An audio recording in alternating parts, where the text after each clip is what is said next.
Chris, thanks very much for joining us ahead of the game against Barnsley. Another fixture that's come really quickly after the last, of course. How are the lads feeling after last night?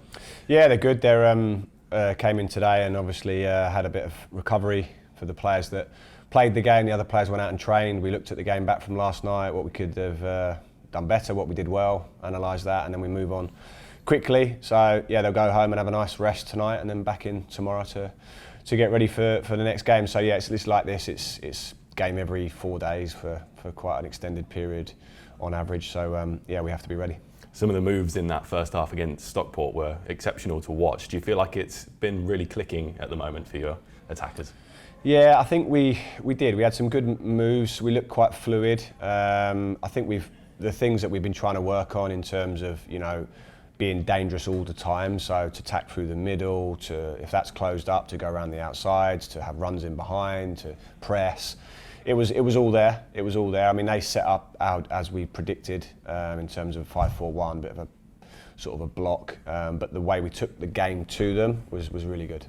I think you mentioned last night it was a slightly different game in the second half with the changes they made, but was all that defensive work in the second half just as important as the attacking work in the first half? Yeah, absolutely. I think the players are gaining sort of confidence from seeing these spells through. Was the opposition will always have a spell. It doesn't matter how dominant you are in a game.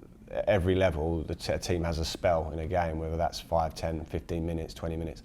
And I thought their spell came just after half time when they changed their approach and they really went for it. And I said to the players this morning, looking back, the second half was actually better than we may have felt at the time because we played the right game. The game had changed and what we had to do was adapt to that, and I thought we did it.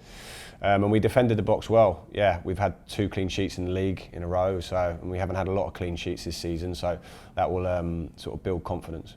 I think we spoke last week about Alfie May and his best position being in that number 9 role. Was last night even more proof of that? Yeah, I think we've never in doubt really that is his best position, but it's he can play as a 10 as well, but yeah, poacher's goals, if you like, sort of arriving and finishing, and yeah, he's one step ahead of the defenders. That's how he gets so many goals, because it's in his head. He can see pictures quickly and he can get there quickly and he can finish. So yeah, really pleased for Alfie because goal scorers want to score goals and he hasn't scored for a little while, so really pleased for him.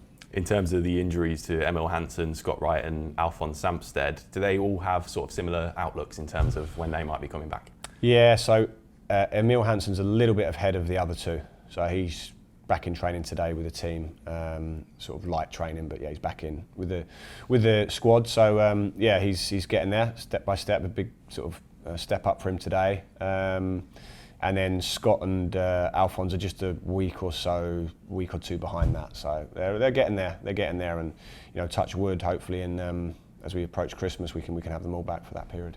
Just how well has Kesi Anderson done, especially with him carrying a lot of the load since the loss of Scott Wright and obviously Emil Hansen as well? Yeah. I think he's done well. I think Keshi's played off the left, he's played off the right. I've played him as a 10 in one game against Shrewsbury in the cup. His goal contribution has been excellent, but that's the sort of secondary part for me. His work ethic. I saw it within the first week of pre-season. The first sessions I did.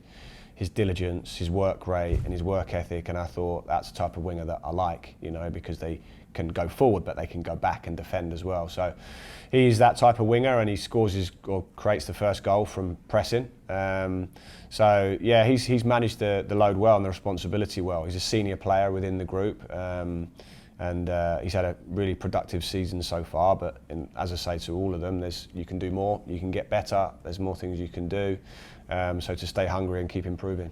I imagine he'll be a big miss, of course, on Saturday with that yellow card suspension as well. He will be a miss, absolutely, but with injuries and suspensions, we anticipate those. It's only natural. So yeah, we've got a squad for that reason.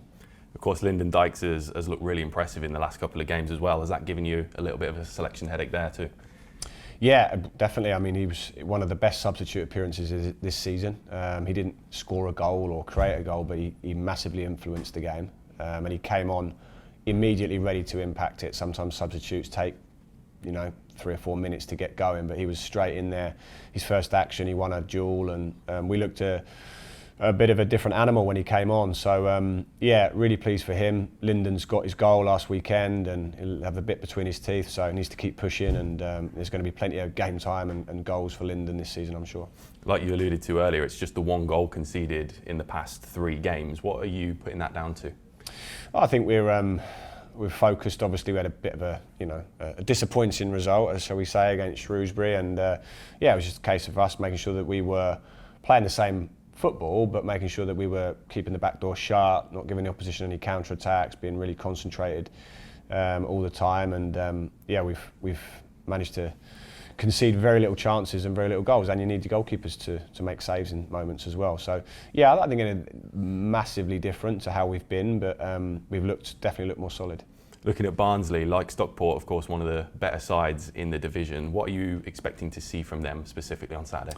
I'm expecting a really tough game. They'll be fired up for it, I'm sure. I think they can play, but they're quite direct as their style as well, with 2 strikers and obviously the back 3. Big physical team, dangerous on set pieces, always look well organised. It's a tough place to go at the best of times anyway, so yeah, it's for us a big test.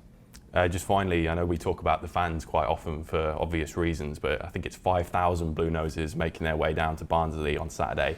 Does that feel quite special? Yeah, it's amazing. I think it's credit to the fans for making the effort to come and support the team. We need their support. Our job ultimately is to serve them and the club and make them proud of their team. And the fact that they're all turning up, they won't go unnoticed. It will give the players a massive push when they need it on the weekend, because it's a difficult venue, but to see 5,000 of them there and hear them will be really good for us. Thank you very much.